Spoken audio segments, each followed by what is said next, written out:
to kick and jibe and twist. If Bran were near, his colour grew even higher than ever. He must forever be after him. Swore his mother had lied, that he'd nothing to do with such a runt. While forever Bran felt that he had been robbed, cruelly robbed.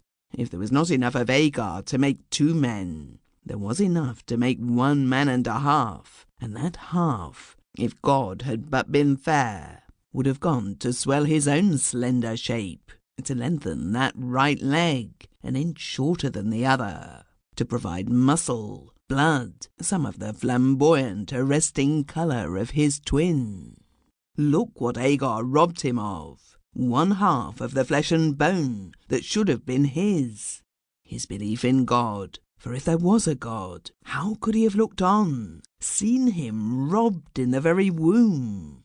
Later on, of all that made life worth living. And lastly of Ivy Dean.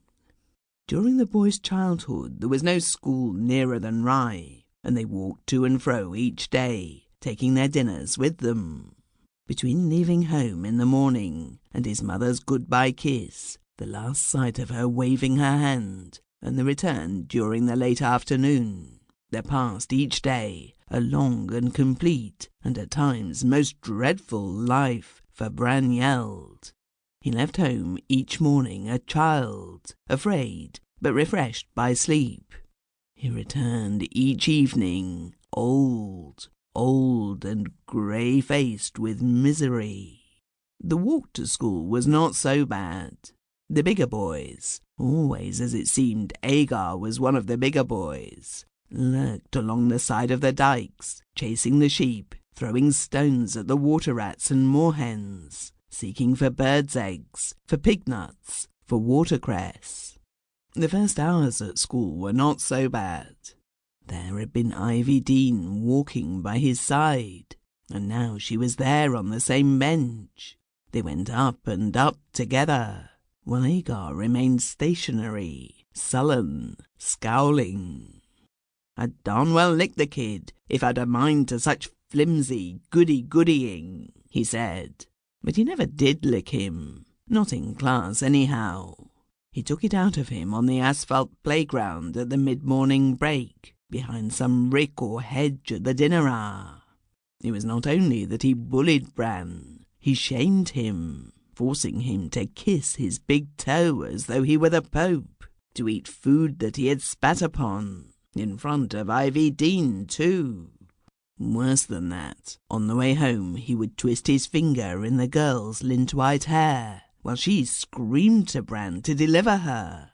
Bran, who could do little more than scratch and kick at Agar's shins, toppling sideways upon his one weak leg, weeping with rage and hatred and the heartbreaking weariness of the day, suffering for Ivy's little hurt far more than he suffered for his own great one. Yet always, Agar had only to look round with a jerk of the thumb, and Ivy would follow him. Often Bran would creep out after tea, along the hollow twixt wind-driven mounds of shingle, find Ivy, and sit with his arm around her neck, comforting her too, crooning over her like a mother, while she laid her head upon his shoulder and sighed, "I'm always happy with you, Bran. Oh, how I love you, Bran.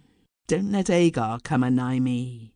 Don't ya now? He's ugsome. And yet ye follow him."